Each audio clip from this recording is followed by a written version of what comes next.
Pay scale নিয়ে নতুন করে ১৩ সদস্যের কমিটি গঠন, ৭ কার্য দিবসের মধ্যে গ্যাজেট প্রকাশের প্রত্যাশা। তো দর্শক, নবম পে স্কেলের আজকের ব্রেকিং নিউজটি শেষ পর্যন্ত দেখুন। শুরুতেই চ্যানেলটি সাবস্ক্রাইব করে রাখুন পরবর্তীতে নবম পে স্কেলের সকল নিউজ সবার আগে পেতে। তো দর্শক, সরকারি কর্মচারী ও কর্মকর্তাদের বহু বছরের প্রতীক্ষিত স্বপ্ন পূরণে এবার নতুন করে পে স্কেলের বিষয়ে বড় সিদ্ধান্ত নিতে যাচ্ছে অর্থ মন্ত্রণালয়। তথ্য অনুসারে পে স্কেলের সুপারিশগুলো দ্রুত চূড়ান্ত করে বাস্তবায়নের জন্য ১৩ সদস্যের একটি বিশেষ কমিটি গঠন করা হয়েছে, যারা সরাসরি এই প্রক্রিয়ার দায়িত্বে থাকবেন। এই কমিটি পে স্কেলের বিভিন্ন দিক নিয়ে কাজ করবে, যেমন সর্বনিম্ন ও সর্বোচ্চ বেতন, গ্রেড অনুযায়ী ভাতা, পেনশন সুবিধা, আর্থিক চাপের সামঞ্জস্য এবং সরকারি কর্মচারীদের দীর্ঘদিনের দাবি ও আশা পূরণ। কমিটির গঠন ও তার কার্যক্রম একদিকে যেমন কর্মচারীদের মধ্যে নতুন উচ্ছ্বাস সঞ্চার করছে, তেমনি প্রশাসনের মধ্যেও তৎপরতা বৃদ্ধি করছে।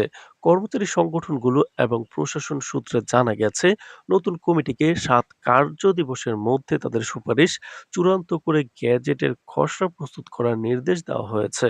যদিও সরকারিভাবে আনুষ্ঠানিক প্রজ্ঞাপন প্রকাশিত হয়নি, তবে দ্রুত গ্যাজেট প্রকাশের প্রক্রিয়া শুরু হওয়া মানেই আগামী কয়েকদিনের মধ্যে সরকারি কর্মচারীরা নতুন বেতন কাঠামোর বিস্তারিত দেখতে পাবেন। গত কয়েক মাসে পে স্কেল নিয়ে ক্রমাগত আলোচনা, স্মারকলিপি জমা এবং প্রশাসনিক বৈঠকগুলো দেখে স্পষ্ট যে সরকার এইবার কোনো বিলম্ব বরদাস্ত করবে না। বিশেষজ্ঞরা বলছেন, নতুন কমিটির কাজের ধারা গতি প্রবাহের মতো দ্রুত এগুলেই এপ্রিল মাসের প্রথম সপ্তাহে গ্যাজেট প্রকাশ সম্ভব। তো দর্শক, ভিডিওটির এই মুহূর্ত পর্যন্ত যারা দেখছেন, চ্যানেলটি সাবস্ক্রাইব করে ভিডিওটি কন্টিনিউ করুন নবম পে স্কেলের সকল নিউজ সবার আগে পেতে।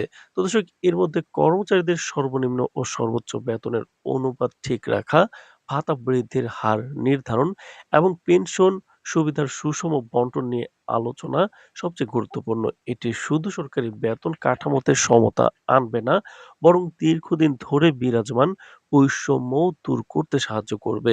কমিটির কাজের গতি এবং প্রস্তাবিত পরিবর্তনের ব্যাপকতা এমন যে সরকারি কর্মচারীদের মধ্যে ইতিমধ্যেই একটি নতুন আশা ও প্রত্যাশার সঞ্চার হয়েছে। অর্থ মন্ত্রণালয়ের কর্মকর্তারা জানিয়েছেন, নতুন কমিটি সরকারের পক্ষ থেকে যে দায়িত্ব পেয়েছে তা অত্যন্ত গুরুতর এবং তারা তাতে কোনো ধীরগতি দেখবেন না।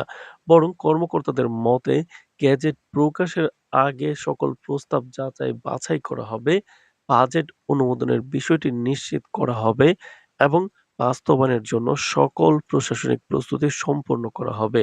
কর্মচারী সংগঠনগুলো ইতিমধ্যেই সরকারের প্রতি চাপ সৃষ্টি করতে শুরু করেছে। তাদের দাবি স্পষ্ট, আর কোনো বিলম্ব নয়, দ্রুত নতুন পে স্কেল কার্যকর করতে হবে। এদিকে পে স্কেল নিয়ে এই পদক্ষেপ শুধু সরকারি কর্মচারীদের জন্য নয়, সামগ্রিকভাবে সরকারি খাতের আর্থিক স্থিতিশীলতার জন্য গুরুত্বপূর্ণ। নতুন পে স্কেল বাস্তবায়িত হলে এটি বাজেট ব্যবস্থাপনা, সরকারি কর্মচারীর জীবনমান এবং সরকারি খাতের প্রতিযোগিতামূলকতা বৃদ্ধি করতে সাহায্য করবে। বিশেষজ্ঞরা মনে করছেন, এই কমিটির সুপারিশ চূড়ান্ত হওয়ার পর দেশের সরকারি কর্মসংস্থানের ধরনও কিছুটা পরিবর্তিত হতে পারে। তো দর্শক, ভিডিওটির এই মুহূর্ত পর্যন্ত যারা দেখছেন, চ্যানেলটি সাবস্ক্রাইব করে ভিডিওটি কন্টিনিউ করুন নবম পে স্কেলের সকল নিউজ সবার আগে পেতে।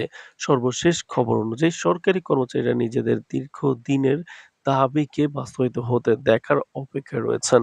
আর অর্থ মন্ত্রণালয় এই প্রয়াসকে সফল করতে যে উদ্যোগ নিয়েছে কমিটি গঠন করে, তা দেশের সরকারি কর্মচারী প্রশাসনে ইতিমধ্যেই উজ্জীবিত আলো ছড়িয়ে দিচ্ছে।